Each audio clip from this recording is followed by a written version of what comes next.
present in our spotlight for Black History Month.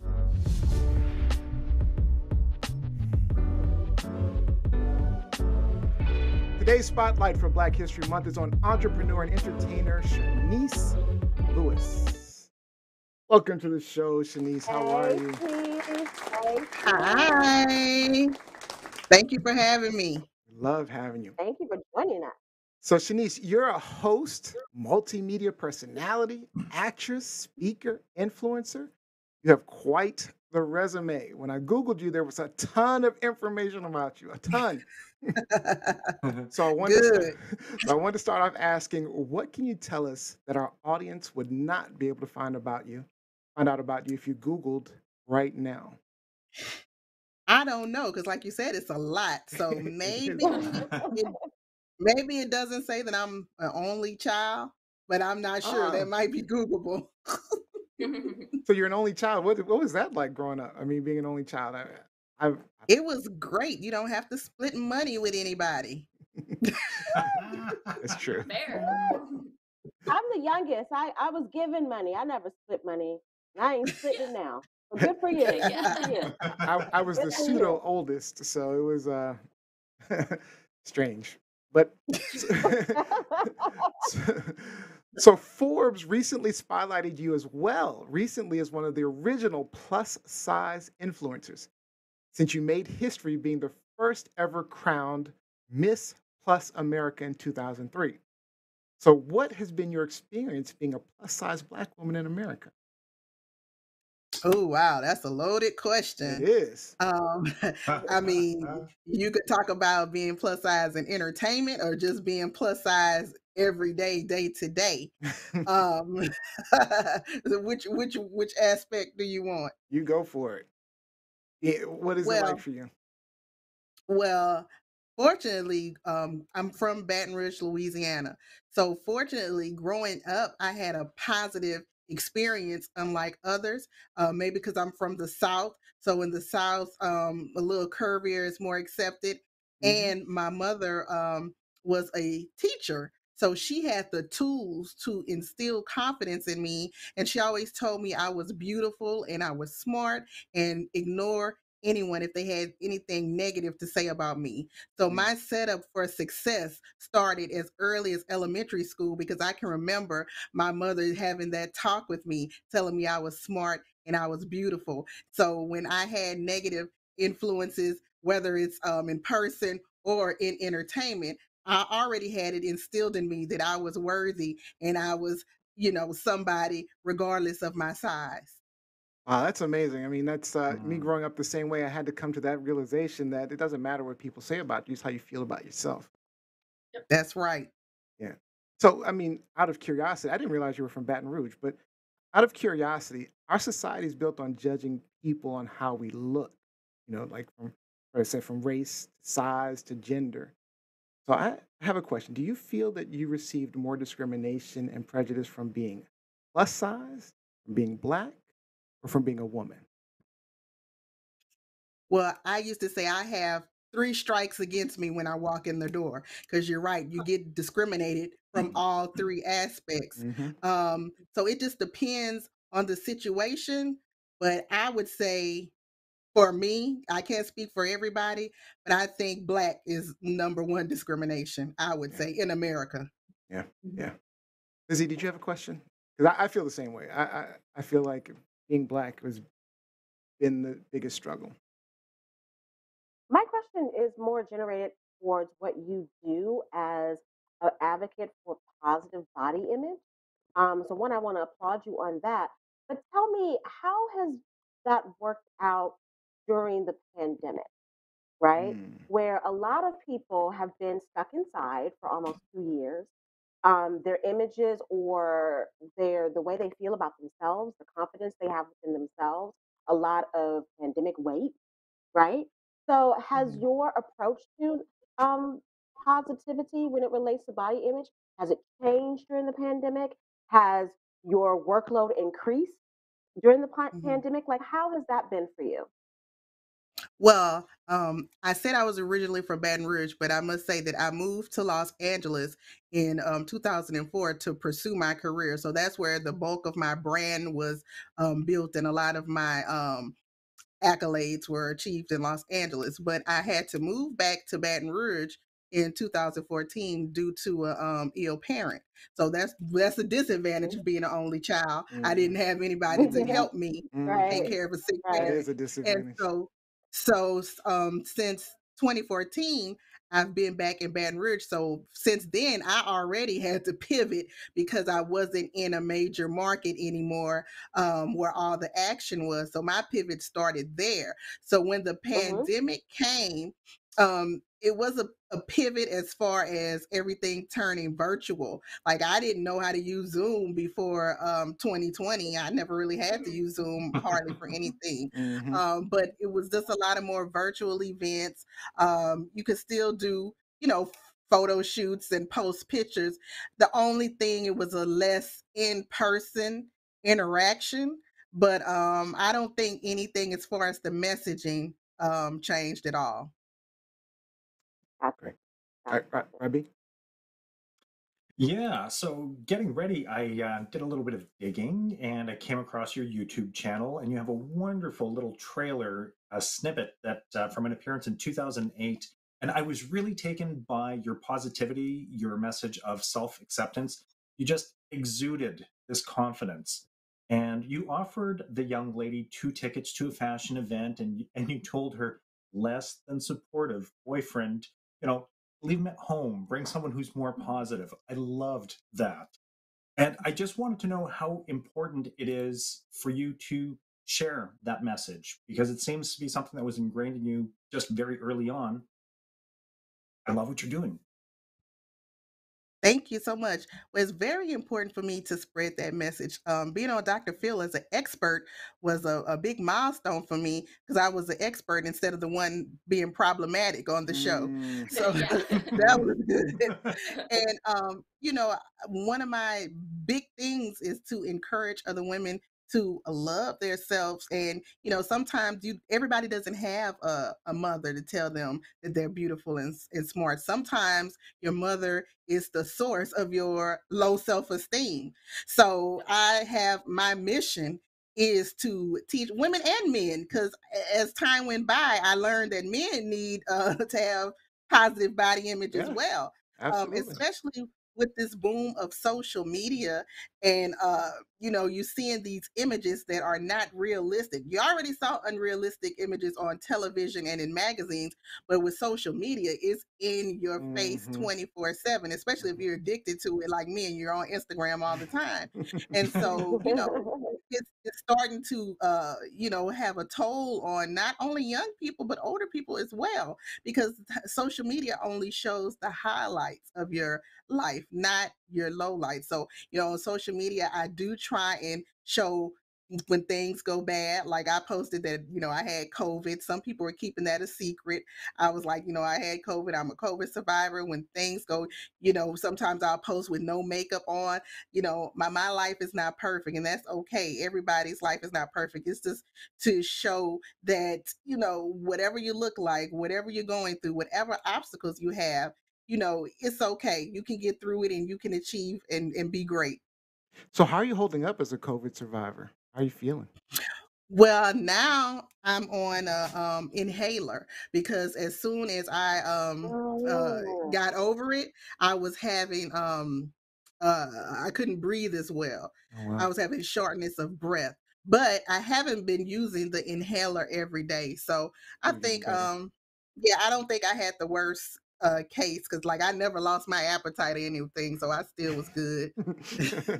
You are smile they when you are your doctors telling you that that's some symptom of long haul COVID, or what have they said to you about that? Well, no, I don't think so, because the inhaler I got has no refill. So I think after this, they said it's Okay, just temporary. okay, good, Okay. good, Because good, I good for must you. have had the Omicron, so that wasn't Hmm. the Oh, so you worst got the variant. right, right. Yeah, Yeah, yeah. So you didn't get because the I Delta one. just got over it like a couple weeks ago, so I got the mild one.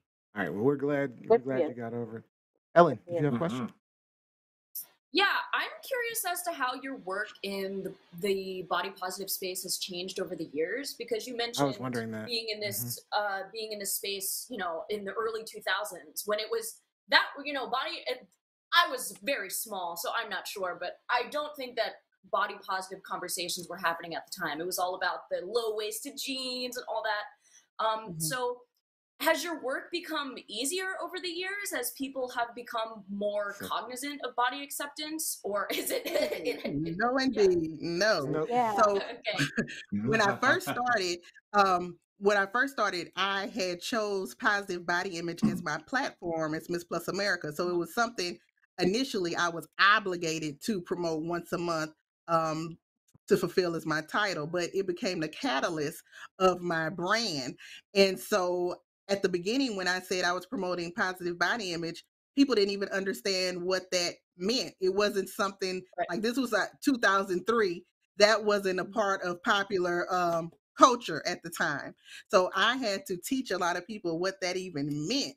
Now, fast forward to now, 20 years later, body positivity is so mainstream till it's almost hijacked now. With people doing different things to sell products, and it's really, some people don't even want to claim it now because when it gets mainstream and monetized, sometimes people just Hmm. ruin stuff. Yep. But I would say it's needed even more now because, like I said before, this social Yeah. media glorifies people with these plastic surgeries. Hmm. Everybody using these filters in their Like Botox. faces to Hmm. change how they Filters, look. filters. Mhm. It's the You know, filters. I have friends. I've seen a lot of them post up, and I'm like, wait, who are you? And you don't want right? to say that to judge, but it's just like wow. And then you see them in person, it's like wow the other way. Like Hmm. there's a lot of social media pressure and demand to present yourself a certain way, right, on the internet, and then kind of like keep quiet about it when you finally see your friends and family in the future because they're giving you the side eye, and it's like I don't expect you to filter yourself for me. Like that's not what I want you And to do for me. Right. it depending how how many followers you have on social media, you could get body shamed as well because people Hmm. love to We've Mm. dog been people talking out about that. on social media. Hmm. And I mean, we are out of high school, but I'm pretty Like sure high Nelly. schoolers be dogging each other out too on social media. Yes. Yeah, So like the way Like Nelly was, Nelly. like the way Nelly, Like like the way Nelly and Nelly Lil has been, Fizz. like the way Nelly has been body shaming women for the past decade. We want to I'm do this sorry. over again. We want to do this over again. I'm just playing around. We talked about this last week, so we had but no, body shaming is certainly an issue that's very prevalent. We've been talking about it quite a I bit on the show. I think the filters make me sad because I've seen a lot of people now not just filtering themselves, but filtering images of their children, and it's just like what? The baby isn't Wow. that dark. The baby doesn't look like what are you doing? What are but you sometimes when you doing? use those filters and you clean the picture up, you get more likes. So they're doing what they can to get those likes. Yeah, That's all they care yeah. about, That's Mhm. and that's a it's shame. crazy. It's crazy. It's crazy. Yeah. So I have another question. So out of all the things that you've done, that you've accomplished, because you have a long list of accomplishments, uh, what are you most proud of? Um, I'm most proud that I even took a chance to even pursue this so early when it wasn't mainstream. Because, like you said, I was featured in Forbes as one of the original plus size influencers. But at the time, influencer wasn't even a word in our Uh-huh. Yeah. vocabulary. Yeah. Yep. So Right. I didn't even know I was being an influencer. Influencer. So I was just, being a trailblazer, just trying to be seen and get exposure and spread my message of positive body image. So, what I'm most proud of is, especially from being from the South and being African American. African American parents usually don't encourage you to have a career like this. They want you to be a teacher or work at the plant, especially down here where I live. So I'm just proud of being courageous and taking a leap of faith when I didn't know what it could go either way, and when it was able to be successful. Do they still do the Miss Plus Size competition? Yes, Miss Plus America Miss is Plus actually America? celebrating its 20th anniversary this year, and it'll be in Houston, Texas. Wow. Are you typically a part of it still? I mean, being the first? I'm not. I haven't been there every year since 20 years, no. But I'm trying to see if my schedule will allow me to be there this year since it's an anniversary. So we'll see. Amazing. Do you Mm. think the pageant world is becoming more inclusive as it relates to body image? Great question. Yes, because there's a tons of pageants, but the most popular ones are the one on television. So like Miss Hmm. America and Miss USA are the most popular ones and the ones with the most visibility. Right. And those are the Hmm. ones that, have a strict standard. So everybody just goes to that when they're referring to pageants. But if you do research, there's pageants for plus size women, there's pageants for disability, people with disabilities, there's Mm, pageants for older women. They're all kind of pageants. They just don't get the support and the sponsorship right. as the mainstream ones. But there's like hundreds of pageants for it. There's pageants for men too. Everything. But I mean, Miss America and Miss USA and all the rest of them, they don't typically have contestants that are plus size, or are they No, allowing more? No, still not happening. no, So, no, no. so we as Americans still aren't seeing that as beautiful. Is that what we're saying? Because that's not Yeah, I fair. mean, Because I mean, it is like beautiful. Miss America, I think, has been around for 100 years. So, they're kind of stuck in their ways, and not really evolving with the times. But, there's a lot of things that haven't evolved yet. So we're still working on it, trying to get there. Yeah. So Well, Jack, remember, Miss Universe and Miss USA used to be run by Donald Trump. Donald Trump. So Right. we're trying to get out of that as well. Mhm. Hmm. And like we're just celebrating those pageants having black winners. So we can't even Right. Hmm. Exactly. We're Hmm. we can't even Hmm. get to the Yeah. body yet. We're just getting black winners. Hmm. Yeah. Jacqueline Robinson online says filtering is the epitome of catfishing. Um, yeah, that's true. Um, Mhm. but yeah, so Shanice, unfortunately, we're running short on time, but I want to give you a minute for any final thoughts, anything you'd like to share, any shout outs, anything you'd like to say to anyone out there. Yes, well, thank you for having me. I enjoyed talking with you all. Mhm. My final thoughts would be just follow me on social media. Definitely. I'm Shanice Lewis on every single platform. I'm in my government name on every platform. Shanice Lewis.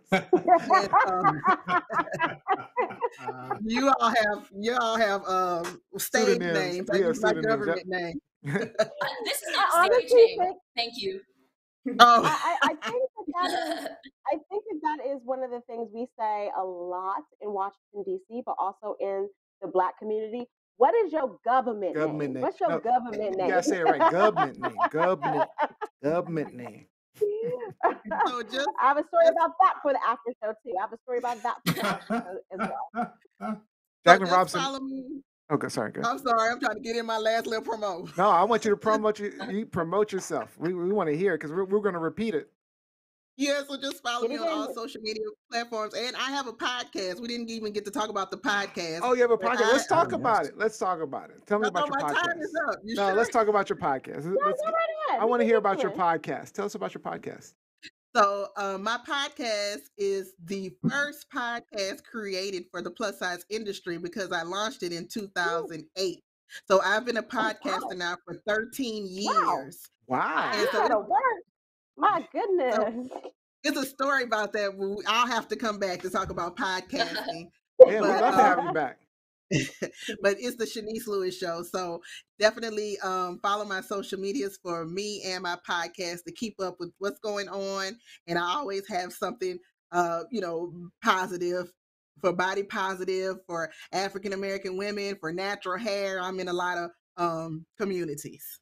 Oh yeah, I actually do. We're definitely going to check out that podcast. So it's the Shanice Lewis Show, right? Yeah, and if you All go right. to my main Right. website, it's a link to the podcast. And let me make sure I spell Shanice for all of our listeners. It's Shanice, Chenese, Lewis, Lewis. Shanice Yeah. Lewis. So definitely check out her page. You can also go to shanicelewis.com and check it out. We've got the link in the descriptions. I just want to point out a comment from Jacqueline Robinson. She says, "Look how long it took for the Miss America pageant to evolve before we got Vanessa Williams." And Mike Right. Wolf also said, "I've heard that Liz and my old colleagues at Sports Illustrated are trying to be more plus inclusive in their swimsuit issue." Oh, First Liz, of all, I you know got more. opportunities?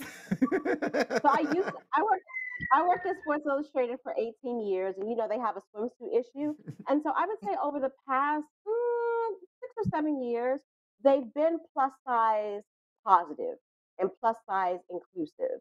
They still have a lot of work to do, and sometimes it feels like pandering, but they have included a lot of plus size models, including Ashley Graham, who has been Right. on the cover of SI Swimsuit. They're So they're that's a kind good of thing. curvy. They're kind of curvy. They Yeah, They're don't not have that plus yeah, size. all She's the not. yeah. meat. And They see, don't have all the and see meats. that They don't have all the that meat. was something I was going to ask you She did it with a hard T. because Meat. because there is some question as to what qualifies as plus size, which in a lot of circles means above a size 10, but even a size Right. 10 for a thinner woman is not plus size.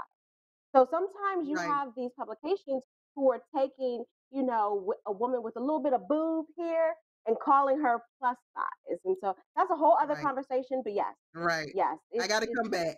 yes, we'd you love do. we'd love to Yes, have you you back. do. We might even bring Yes, you you back as a do. guest host. We might talk. We're gonna have to talk after the show.